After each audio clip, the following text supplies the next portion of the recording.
Hola chicos, hoy vamos a hablar sobre fotografía digital y les pido que presten atención porque si se aprenden estos siguientes conceptos, la fotografía digital no va a tener ningún secreto para ustedes. ¿Qué vamos a hacer con esas fotos que tenemos en la compu? ¿Qué son los píxeles? ¿Qué es la resolución? ¿Qué podemos hacer con toda esa información?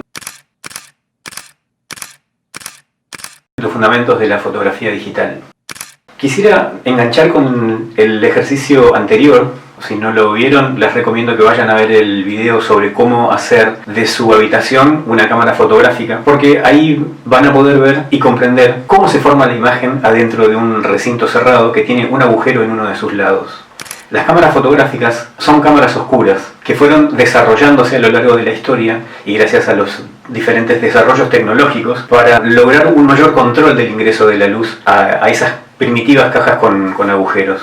Se le incorporaron lentes y fue mejorando también el sistema para capturar esa imagen fugaz que se formaba adentro de las cámaras oscuras. La fotografía digital actual utiliza un sensor que es el encargado de recoger esa imagen y cumple la misma función que antes cumplía el rollo fotográfico adentro de la cámara. Este sensor es un chip que está encargado de capturar esa imagen. Su tarea es transformar los impulsos luminosos en impulsos eléctricos. Es un sensor electrónico que está compuesto por millones de sensores de silicio que forman una estructura reticular, una rejilla muy sólida o matriz de photosites. Este sensor es sensible a la luz, trabaja de una forma diferente que los rollos fotográficos para capturar y almacenar las imágenes en color. Mientras las películas fotográficas crean una capa diferente para cada color primario de la luz, los sensores digitales tienen un píxel. Los sensores digitales tienen un chip destinado a recibir los estímulos azul, verde y rojo. Tienen una forma diferente de tratamiento del color y de almacenamiento del color, si bien los dos trabajan con el sistema RGB, que significan red, green y blue, que son los colores primarios de la luz. El sensor digital CCD o CMOS convierte la luz en impulsos eléctricos que están en función del volumen de luz recibido. ¿Qué quiere decir? Que cuanta mayor cantidad de luz haya recibido cada sensor, habrá más fotones para ser transformados después en impulsos eléctricos. Las cámaras fotográficas y los celulares tienen un convertidor analógico digital que transforma esta información en numérica. La transforma en ceros y unos, es decir, en código binario, es decir, en bytes de información. Estos bytes tienen la información de croma, tono y de ubicación en el espacio, para construir inmediatamente después lo que llamamos un mapa de bits. Un mapa de bits es una grilla que está formada por una trama de puntos, donde cada punto o píxel está codificado con dígitos binarios que representan el volumen de luz que han recibido. Y tienen además la información del lugar que ocupaban en el sensor digital. El ISO es fijo, no se puede elegir mayor o menor sensibilidad, porque la respuesta de los sensores a la luz es uno solo. Cuando variamos los valores ISO en la cámara o en el celular, lo que estamos haciendo, o lo que está haciendo la cámara, es una simplificación de las señales recibidas por el sensor digital. La consecuencia de esta simplificación de las señales que cada sensor de silicio está recibiendo consiste en una degradación de la imagen, que es lo que comúnmente llamamos como ruido. El ruido se manifiesta en las imágenes digitalizadas como una franja de color que se nota sobre todo en las zonas más oscuras. Aumenta con la temperatura, se puede doblar o duplicar cada 10 grados y también aumenta con la sobre y la subexposición, es decir, cuando le entra muchísima luz al sensor o le entra muy poca. La fotografía digital es una continuación de la fotografía tradicional y toma como fundamentos muchos de los parámetros que son fundantes y fundamentales para la fotografía tradicional.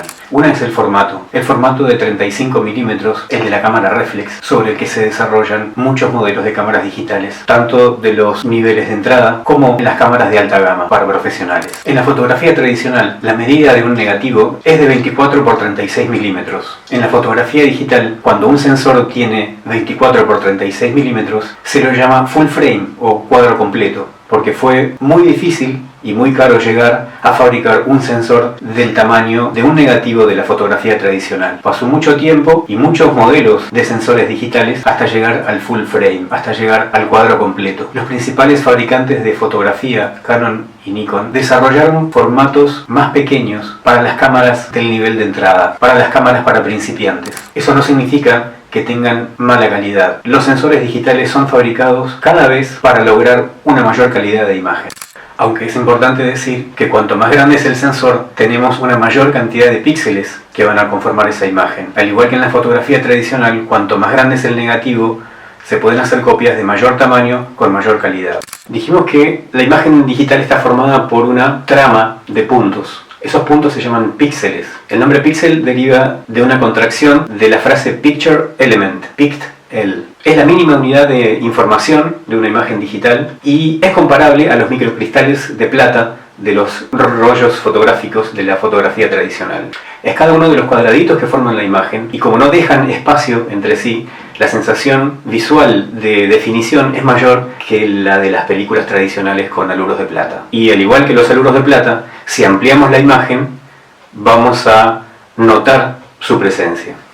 Si ampliamos una imagen digital, vamos a lograr ver los píxeles que conforman esa imagen. A mayor cantidad de píxeles es mayor la información tonal y la información de detalle. Por eso queremos que las cámaras fotográficas tengan mayor cantidad de píxeles, no para hacer grandes imágenes, sino para hacer imágenes con mayor calidad. Recordemos que los píxeles son una unidad de medida y no de información, porque no se corresponden con una medida concreta, porque no se corresponden con un tamaño concreto. No podemos decir los píxeles son así o asá. No podemos decir los píxeles tienen este tamaño o este otro, porque los píxeles son una medida de información, no de tamaño. Y está relacionada con la cantidad de celdas que tiene el CCD del sensor que capturó la imagen. Ese sensor, cuantas más celdas tiene mayor resolución. La resolución normalmente la medimos en puntos por pulgada, en español sería ppp o en inglés sería ppi, donde i significa inches. Entonces la medimos en puntos por pulgada. Recordemos que es por pulgada cuadrada, es decir que la cantidad de pulgadas que tiene a lo alto se tiene que multiplicar por la cantidad de pulgadas que tiene a lo ancho para saber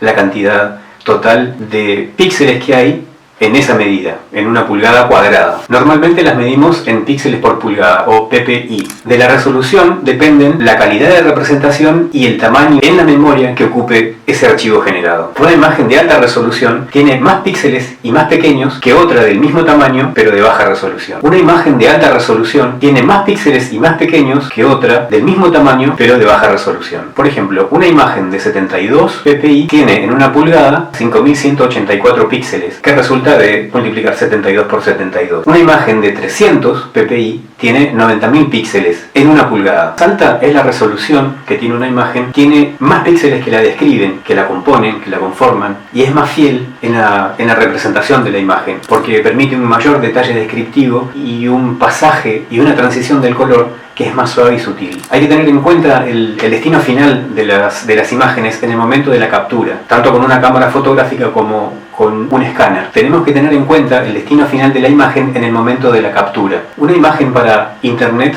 necesita una resolución mínima de 72 píxeles por pulgada. Una impresión en offset para hacer afiches o una revista necesitan imágenes de 300 píxeles por pulgada. Y una copia fotográfica, las tradicionales copias en papel, necesitan de 180 a 200 píxeles por pulgada. Por eso tenemos que pensar en el momento de la toma el destino final de nuestras imágenes para ahorrar espacio o para hacer las operaciones un poco más ligeras. El tamaño en una imagen digitalizada es fijo. Si aumentamos el tamaño, bajamos la resolución. Y si subimos la resolución, estamos bajando el tamaño. Si la resolución es baja, se produce la pixelación, es decir, se nota demasiado los píxeles que forman la imagen. Si la resolución es alta, estamos generando archivos pesados y todo se vuelve mucho más lento para que lo procese nuestra computadora. Si nuestra imagen no tiene la resolución necesaria para el destino para el que la necesitamos, hay que hacer una nueva captura. Tenemos que tomar la foto de nuevo. No se puede aumentar la resolución de una imagen. El Photoshop tiene una forma de aumentar la resolución, aunque con muchas reservas, y se llama interpolación. Se puede inventar píxeles haciendo algoritmos matemáticos y haciendo un promedio con los píxeles adyacentes. Se inventa un píxel nuevo.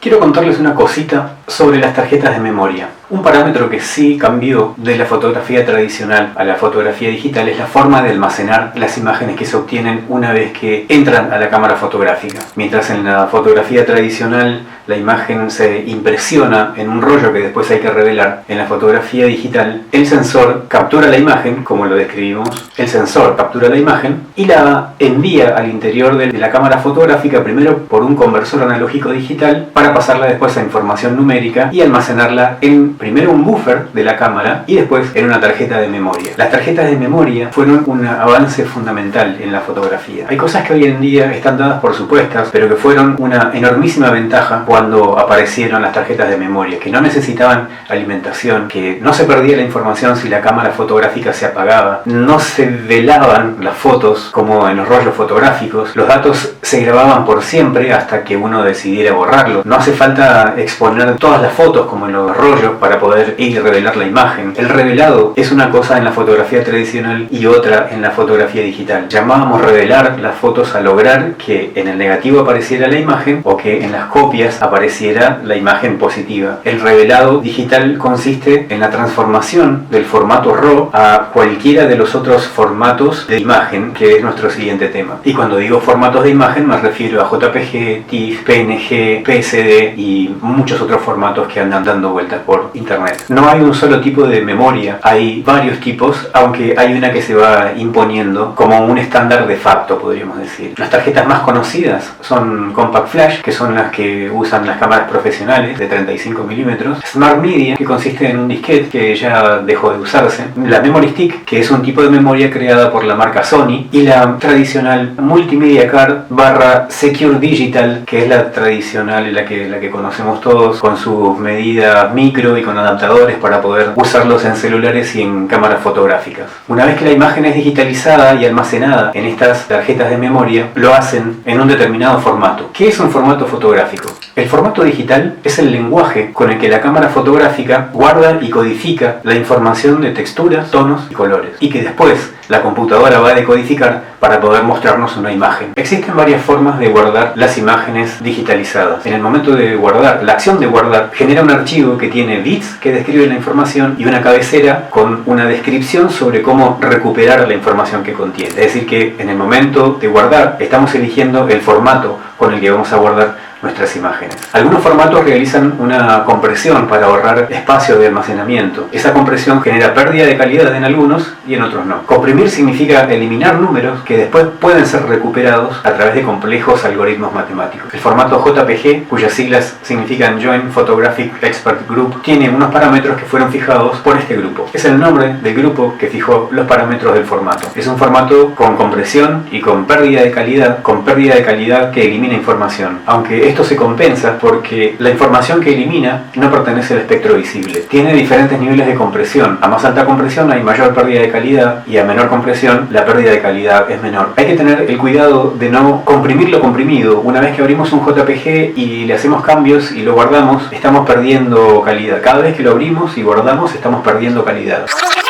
Cada vez que lo abrimos y guardamos estamos perdiendo calidad. El formato GIF, cuyas siglas son Graphic Interchange Format, se utilizó mucho en la internet en sus comienzos. El GIF tiene una elevada compresión, es decir que pesa poco, sin pérdida de calidad. Tiene una elevada compresión, ocupa poco espacio y no tiene pérdida de calidad. Solo permite 256 colores, 8 bits, y es ideal para escala de grises. Hoy se utiliza para animaciones. El formato TIFF, Tagged Image File Format, es un formato que se usó como puente entre diferentes plataformas. Por ejemplo, pasar imágenes de Mac a PC o al revés. El formato TIFF no degrada la imagen, pero pesa mucho. El formato RAW es un formato que guarda la información tal cual ha llegado al sensor digital, sin ninguna modificación. En las cámaras fotográficas, por lo general, hacemos ajustes que tienen que ver con el balance de blancos, con la temperatura color, con algunas preferencias, y la fotografía que logramos tiene todas estas selecciones. El formato RAW guarda la información cruda tal cual la recibió y no se puede borrar, por eso se lo llama el negativo digital. El formato PSD es el formato nativo de Photoshop, permite guardar diferentes capas, esa es la novedad de Photoshop, y tiene como contra que es un poco pesado, no tiene pérdida de calidad.